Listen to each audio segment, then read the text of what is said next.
All right, everyone, welcome back to the Doop podcast. I'm your host, Zero. Thank you for tuning in here. And a lot to talk about regarding that Nycfc game that ended in a 2-1 win for the Union, boosting them back into first place with 29 points. That game, there's a lot to talk about with this one. I don't even know where to start, but I just know that I've never been so angry and then so joyful in my entire life in like 2 seconds. It was wild. It was absolutely wild. So this game was basically for first place. New York City was sitting in on top of the Eastern Conference with 27 points. Union with 26. Actually, tied for third place, really, or I guess you could say second place, with Montreal and the Red Bulls. And this game was in Philly. Big game. Union brought it in the first half. They were just dominating chances in the first half and just putting on lots of pressure. And so eventually they got the goal from Uwa. Michael Uwa scoring his third goal this season. It wasn't a pretty one. The setup was nice. We got to talk about the pass from Jack Elliott over the top to Bedoya that really started this whole play. Elliott picking out a long pass. Usually you see it's Glesnes hitting those long passes like that, but this time it was Jack Elliott hitting one way over the top, right in stride for Bedoya, who played a really good ball into Uwa as well to set him up for the goal. It was kind of like a toe poke, nearly an own goal kind of thing, and right by Sean Johnson for the 1-0 lead. It was pretty early in the game, and it was looking good. We were getting pressure, getting more chances. Uwa had another chance later in the half. Carranza had chances, but we couldn't finish. That's been our problem all season, isn't it? We can't get that second goal. We can't score enough goals. I don't even know if we've scored more than 2 goals in a game yet this season. It's been that sort of offensive struggle. Our defense, on the other hand, is the best in the league. At least I think so. And we have, of course, Andre Blake in net. When you have a back four of Elliott, Glesnes, Wagner, and now Harriel, the youngster Harriel, who's really fit in well, and then Martinez sitting in front of them, with Blake in net, then you add in the defensive work rate of guys like Flock and Bedoya and even Gazdag and the forwards. That makes us a very tough team to score goals against. You might get one, but that's probably all you're going to get. But our problem is we can't score enough goals. Now, Uwa was brought in, obviously, as a big transfer to score goals, and he really hasn't been doing that. He's starting to heat up a little bit, but he's missed a lot of chances that he should have put away. He should have about 5, maybe 6 goals already this season, honestly, with the chances he's had. But unfortunately, he only has 3. Santos has had injuries, and now he has a visa issue. So our forward's been kind of thin. Of course, Uwa had an injury himself. Missed some games with a quad injury. Burke's been the only guy that's really been in there consistently up front. And he actually got the game winner, which we'll talk about later on. And it was just a wild game. Second half, NYC started bringing it a little bit more. Of course, they were getting chances until late in the game, 88th minute, 89th minute, something like that. There's a play on the side where Tinnerholm crosses the ball and Wagner's sliding down to block it. It hits his arm, and Tinnerholm immediately goes to the referee and is just begging, handball, handball, handball, handball, like over and over again, just saying handball, handball, handball. The ref didn't call it a handball initially. I think he said it was like it should have been a corner kick, I believe. And then out of nowhere, without even reviewing the play, he's like, oh, penalty. It's like NYCFC begged for it, and they got it. I have no problem if they're going to give the penalty if they at least reviewed it, because seeing the replay, it didn't even look like a handball. It came off of his arm, yes, but as you see on the play, Wagner was tucking his arm in, and the one that it hit, as he was sliding down to try and block the kick. He didn't exactly play the ball with his arm. It just happened to hit it. It was like a foot away from him when he crossed the ball too. He had no chance to even move his arm out of the way. But you could see he was clearly tucking it in towards his body to not get the handball. And that's why Wagner was so pissed off.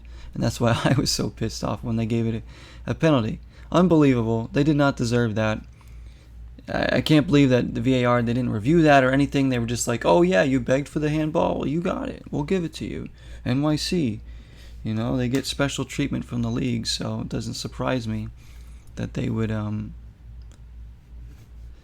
they would get the call. And then, of course, Tate Castellanos steps up and gets the penalty because, you know, I love seeing him score against the Union. So he goes in there, he scores, and it's just absolute bedlam there. I couldn't believe that. And later on, this is all happening late in the game, too. Stoppage time, player goes down injured on the Union. I think it was Martinez or Carranza, I forget who it was. And so Paul Rushing, the athletic trainer for the Union, comes out to check on him. NYCFC players, I think it was Acevedo, gets right over on top of him, like crowding him basically, and Castellanos pushes him in the back. So of course Rushing's gonna fight back. He pushes the players back, says, "Get out of my face." I'm trying to tend to this injured player. Whether he's severely injured or not is not the point here. The point is, when an athletic trainer is coming out to the field to attend to an injured player, he needs room to be able to do his freaking job. They didn't allow that, and they just crowded him, and it was like, and it just chaos ensued. There was pushing and shoving. Gazdag actually got choked by Acevedo. There was a push in the face that actually around the neck of Gazdag. Ref missed that one. The league better review that, because Acevedo should be suspended and fined for that. Freaking punk. And then, there's just more pushing and shoving. And then the referee has the audacity to red card our trainer for sticking up for his players who are injured, for people getting hit in his face. So for the first time in probably MLS history, a trainer's sent off with a red card, just for literally trying to do his job and trying to tell people to back up and step off of him. The opposing players, on the other hand, I think Castellanos got a yellow card and that's it. None of their players were sent off for that. So you look at all this shit that NYCFC got away with here, and the crap that was going on is just unbelievable. And that's not the end of it either, because there were challenges in the first half, and NYC, of course, they were diving a lot during the game, especially Magno. Tallis Magno, who clearly dove in the second half in the box at one point, and the ref didn't book him for diving. You're supposed to book people for simulation, because he didn't give it a penalty, so it has to be a booking for diving. No, gets off scot-free for diving. So that's another thing that was just so awful. So this game, the refs against us, the league's against us basically in this game against NYC, as they were usually when we play this team. Stuff like this happens. That's why I can't stand that team. And late in the game, in stoppage time, we score a goal. It deflects in. We're celebrating, and then the ref's like, "Oh no, wait a minute, offsides." So it's like, wait, that was offsides? So basically, Martinez takes a shot from outside the box. It deflects off of one of our players and goes in. If our player's in an offside position, obviously that is offsides. But they reviewed it. Luckily, they actually reviewed this call and decided that it was a good goal off of Corey Burke, because Corey Burke was clearly in an onside position. Gazdag was offsides, but he had no interference with the play because it didn't touch him. But credit Burke too for getting back on sides. He could have easily been offsides there too, but he got back on sides, and the ball deflecting off of him into the net counts as a good goal for Burke. Yeah, it was the ugliest goal Burke will ever score, and you could say, obviously, yes, it was lucky, but credit to him for being onside. A lot of forwards would be completely caught off sides there, and it could easily have been taken back. So they got that call right. So the Union win the game 2-1, but it didn't end there.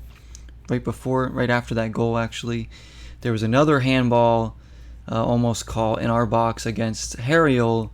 NYCFC was begging for that one as well, saying it's a handball, they got to review it, and they did review it, and ultimately they didn't give it a handball. It did bounce off of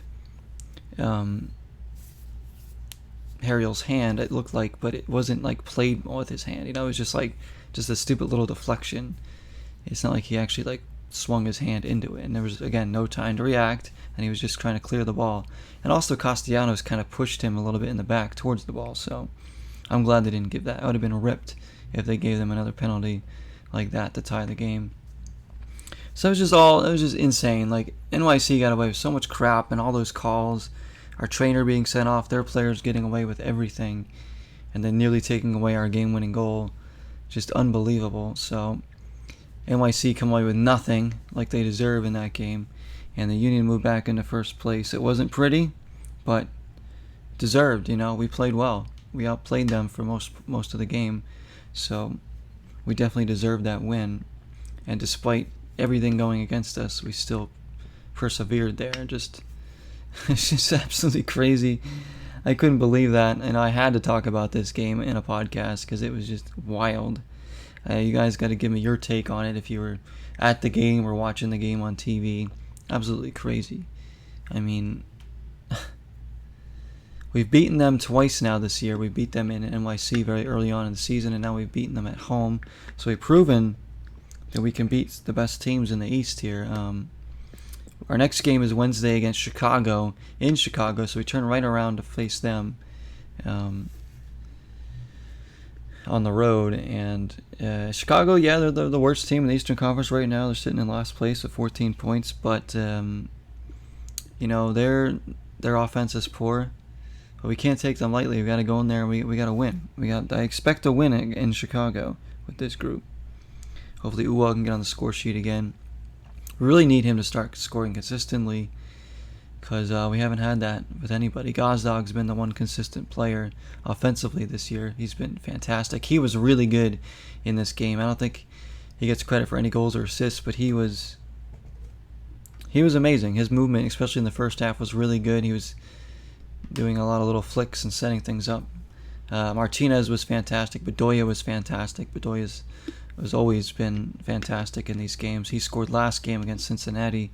What a season Bedoya's having, Putting in some goals, setting up the assists the last game. His work rate's been great. He's not really missing games. I think he only missed one game so far.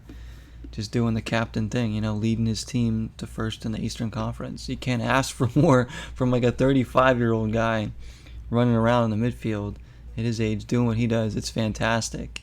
He deserves to be an all-star this year. Let's vote him in, guys. Vote Bedoya in for the All-Star team. What a testament to not only his play this year, but his entire career to be an All-Star this season. Put him on the ballot. Get him in there. Get Bedoya in there. He deserves to be. If he doesn't make it by voting, he better be a coach's pick.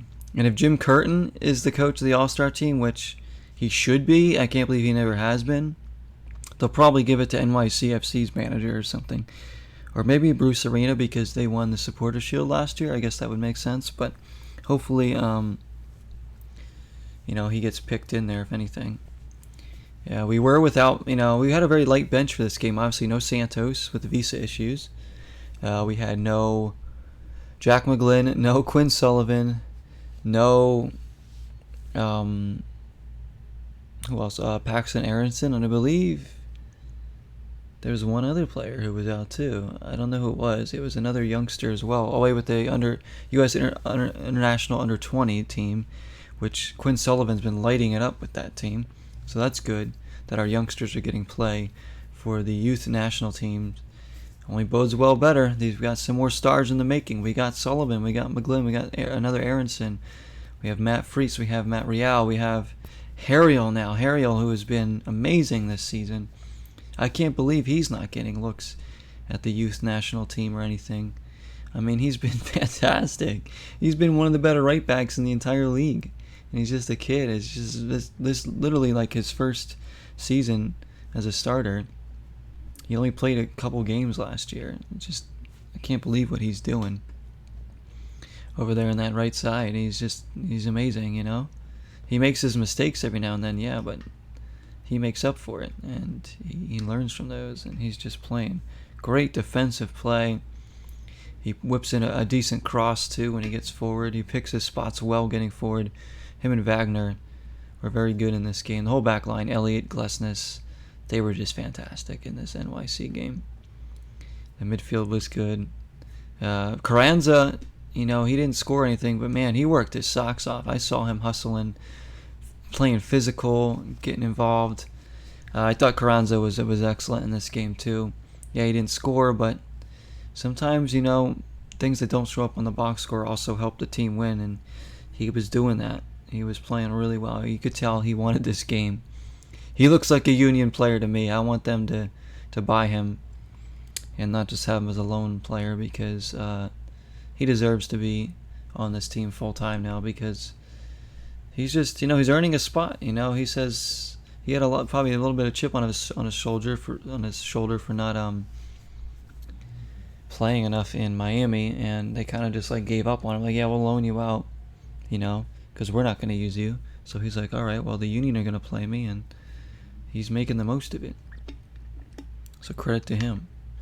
So yeah, missing all those youngsters, missing Santos. It was just, a nice feeling to win that game and be back in first. Just how we're playing, we're definitely punching above our weight again, as this team usually does with Jim Curtin. Just credit to this squad for continuing to get results. I know we've been tying a lot. We've had so many ties, 8 ties on the year. I think that's tops in the league. 7 wins, but we've only lost 1 game this season.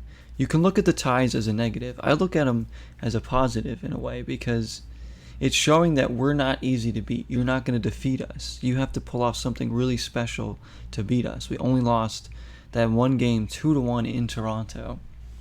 Every other game we've been undefeated. Every other team in the league has at least 3 losses. The next team in the Eastern Conference with the least amount of losses is NYC with 4. We just handed them their 4th loss.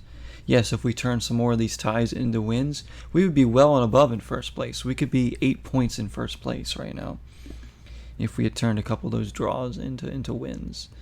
And we should have, but, the thing is we're not losing games. We're not losing games. Every point matters in MLS. And without those draws, we wouldn't be in first place right now. If we had lost some of those, we wouldn't be in first place. So you got to look at it as a positive. Yes, we'd like more wins, and the wins will come. We were 7-1-8, which looks kind of like a ridiculous record, because it kind of is. But, we can see that we're not easy to beat. You're not going to beat us. You don't get even LAFC, top supporter shield leaders right now. They have, I think, 3 losses. Yeah, 3 losses. 10-3-3. Yeah, they have a lot of wins. And of course, we got to talk about the signings they just made. But, yeah, they have 33 points. They're only 4 points ahead of us in the supporter shield standings. Real Salt Lake have 29 points in the West as well. They've lost 4 games. They have 5 draws. They also have played an extra game. So that's your supporter shield standings right now. It goes LAFC, Philly, and Real Salt Lake, the top 3.